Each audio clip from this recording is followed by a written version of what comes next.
If you are a man under 30 years of age, kindly, and I beg you, do this before the year 2026.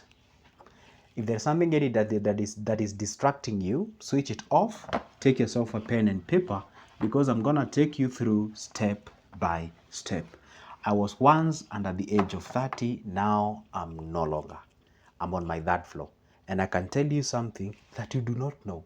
And in case you're watching this and you're already beyond, even older than me, it is still a video that you can take and it can help you. Let's get on the business. Don't forget to hit that like button, subscribe, and also leave a comment on the comment section. The first thing that you need to do, if you are a man under the age of 30, first, fix your relationship. Fix your relationship with money, not that relationship that you're thinking, with money. All right, because on this channel I talk about money, not marriages and those other things. Fix your relationship with money. If you have a bad relationship with your money, what do I mean? What are the signs of a bad relationship with your money? If you are this kind of an individual, 1 week after being paid, you're there with a pen and paper trying to find out where did your money go? What happens? What did I purchase that was not necessary? And then let's say successfully you manage to track down your money. The money is ahead of you. You're just trying to play the catch-up game. Money is ahead of you. And the moment you are in that particular manner, then you do not possess the qualities that are needed for you to accumulate wealth. Remember one thing, when we say net worth, we don't talk about how much you make. We talk about how much you retain. Let me give you a very simple example. Here there is a brain A and this is a brain B. Brain A makes a salary of around 300K in a month, and this guy saves around 75K. All right, this brain B makes 95K in a month, and this guy saves 45K in a month. So which of the two brains would you pick if you were to pick one? Well, I know some of you will be like, yeah, I will pick brain A. You know, he's making the 300K. But if you look at brain A, he's making a lot of money in a month. But then he's saving way further than half of that what he saves. Probably this is a quarter of what he makes.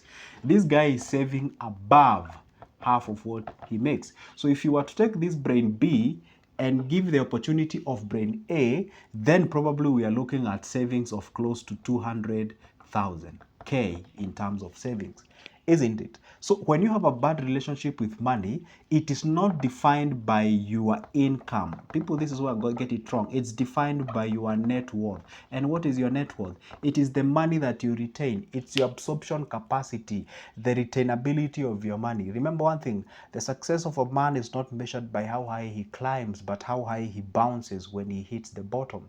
So you have to have the ability to retain the cash. You see, most people in this world, I realize, is that they are conveyor belt. You know, when it comes to money, they get paid, they start paying, they get paid, they start paying. So at the end of the day, they remain with nothing. When they check their transaction, they realize they've transacted over 10 million in 1 year, but then they have nothing out of the 10 million. I remember I had a client who had such a problem. He was telling me, Joseph, I'm making money. I mean, if I show you all my M-Pesa transactions, for God's sake, I have over 10 mic has actually passed by my hands, but I have nothing close to that amount of money. Then what is the problem? It is the systems, and these systems are made by your ability to retain the cash, because you have to have high absorption ability or high absorption capacity, whereby money kicks in, you can be able to retain as much as you can. That's why I said the brain B, if was given the opportunity of brain A, then this would be a different case. Now, fix your relationship with your money. This is not the time to hype around and doing other things and spending your money emotionally, you know, trying to figure out who you are and all those kind of things. Sure, I can assure you, everything is on your prime. Your energy, your libido, you know, your curiosity, your everything at that particular age. And it's very hard for you to be controlled. All right. And that's why I always tell any given nation, if you have a population that is within this age, if are not taken care of, it can actually become messy. So the point here is that you take care of yourself as far as the relationship with you and money is concerned. Are we together? Number two, fix your friendship. Are we together? You fix your friendship. This is where you hang around with people who mean quality to you. Let me put that on board. You fix your relationship. And what does fixing your relationship mean? Let me put it here on board. Fix your relationship, or fix your friendship rather. Fix your friendship. You're hanging around with people who are not adding any value. You're just hanging around with people who are asking you on Friday. Oh, what a coincidence. I'm making this video on Friday. You're hanging around with people who are asking you, hey, what are you doing? Let's hang around. Let's do this. Let's do that. It's all about, in Kenya, we call it form, you know. Form means like, what are you doing? You know, I got a gig or whatever the thing it is. You're hanging around with people who will never challenge you.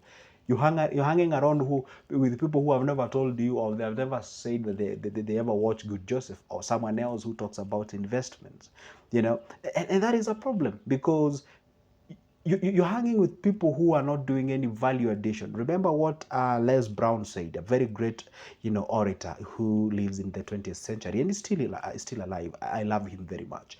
He said, practice OQP, only quality people. Those are the guys whom you're supposed to hang around with. They are people who will help you a lot in terms of your growth. Remember, there is this the old saying that says that the birds of a feather flock together.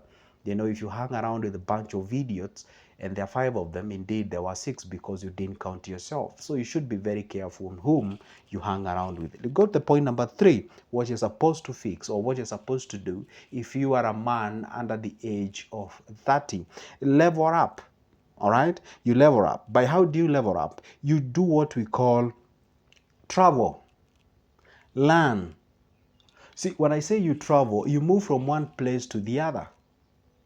You travel. See, when you travel, you meet different people with different qualities and different characters, with different challenges to be handled. So when you travel, when you learn new skills, when you fix, for example, you are under at the age of 30. This is where you can even decide to learn like 2 or 3 skills in 1 year. I mean, you only need like 3 months or 4 months to learn a whole new skills of digital marketing. You get after that, then you learn copywriting. Then, you know why I'm saying it's easier? Because we are in the era of AI. It can actually fasten you knowing and learning these things. You can actually level up yourself on how you relate to people. You level up on your language. Sometimes I feel bad, you know, by the way, this is my number. When people come to my inbox and they tell me, oh yeah, yo, you know, instead of just coming there and say, hey, good morning, good afternoon, this is so and so, I watch your videos, I would like you to help me on this. See, learn something about communication skills. By the way, guys, don't get into someone's inbox and say hello, hi, hey. You don't say that. Communicate properly. Let people understand what you're talking about. You know, sometimes someone calls is talking very low, hey, yes, I mean, it's like you are emaciated. It's like, I don't know, just work on your confidence, because confidence will open a lot of doors. So level up, travel, move from one place to the other. If the place that you're living in is where you are born and it's not even favoring you in any way, just change the location. And I know it's challenging. I know you're going to ask me, hey, Joseph, if I move from my village to a certain city and I don't know anybody there, you don't have to know anybody there. You need to have some few coins there as a man. And then you just move there and figure out the things. See, the necessity is the mother of invention. You move from one place to the other. Don't fix yourself in one location. But then if where you are, it is favoring you, don't really need to move. You just need to change that environment and that society, that you can be able to do something about it. Now, what happens, another thing is that build yourself a strong saving habit. This one you have to do it. Well, let me not use the saving habits, investment habit. Just build yourself that strong habit whereby you are able to save, you are able to accumulate. I don't like the word savings, by the way. I prefer using the word accumulate or store. Build a very strong habit on storing and accumulating. This is whereby when you get cash, the first thing that you do is to pay yourself. You pluck a fraction of your money and, you know, put it aside, you know, and just don't put it in a bank lying idle. Put that money in an investment. And you can pick a simple investment such as a money market fund as an entry level, as you figure out what you can do with your money in the future. Accumulate your cash there before you jump into the things that are paying you high interest and you don't even know how, or you have any idea. You are only attracted by virtue of them giving you high interest. So that is exactly how you do yourself. That is exactly how you fix the things up. So what happens is that when I say build yourself a very strong savings habit, this is again is where you sort of have friendship, have a circle that also speaks that language. I tell people tend to behave and do according or on where they dwell most. If you hang around with people who talk about investment, growth and such, you'll actually amass yourself about that. I love what Andrew Tate usually gives as an example. He talks about that if let's say you go to a place where there are 4 people who talks about how making ice, making ice cream and what have you. And every day, each and every time, they just talk about making ice cream. They talk about it. By the time you guys you are finishing 1 year with these people, you'll become an expert of making ice cream because you're here for what they are saying. But then if you hang around with people who are saying nothing about growth, leveling up, investing, all those kind of things, you'll never get any idea. Some things I'll be mentioning here and you are shocked. So that's why you should hang around with people who are actually using that kind of language, the language of growth. Remember, we focus on 3 G's: the God, the growth, and goals. Those are the 3 G's that you're supposed to focus on. And don't forget this point: cut a huge chunk of your friends. You shouldn't be hanging around with some of your friends. And I know it's already a problem, but you're just hanging around with them. Let me give you a simple example. I used to have friends back then, and I used to try to squeeze some points into them. And I realized there is a certain kind of wall and a block, or should I say a guard, that they used to have. I try to disturb their norm, and I tell them, hey, you know what, guys? I don't think the formula that you are using will actually take us ultimately to where we need. Because, I mean, if we are paid 1,000 shilling in a day, that's like $10. And the dude here is building a house worth more than $300,000. Then when are we going to actually accumulate our money to reach that particular point? Do you think this formula that you are using is not the right one? So how about we, I'm telling you, squeezing that idea to them, they were all bashing at that point. It doesn't make sense. You have to be da da da da. Yeah, they were giving me all the reasons why you should just accept where you are and we move along. Do you see the way crabs, if you take crabs and put them in a bucket, they cannot be able to, not even one crab will actually, or I stand corrected, that may actually not be true, but you find those crabs may not be able to climb out of the particular bucket. Why? Because you try to climb, others are pulling you down. And that is exactly what happens when it comes to friendship. So you need to cut a lot of bunch of friendships or friends that you have.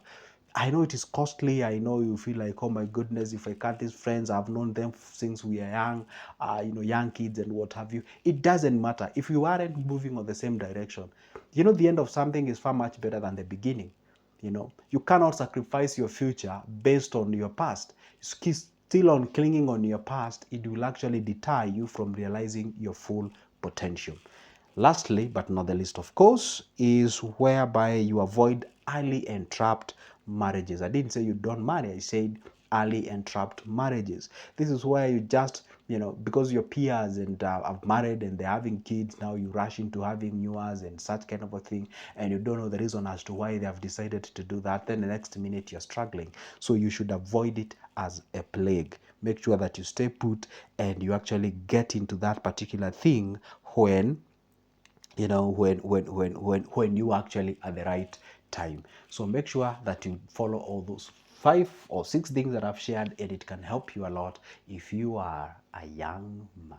See the next one, for the date is coming up. See the next one.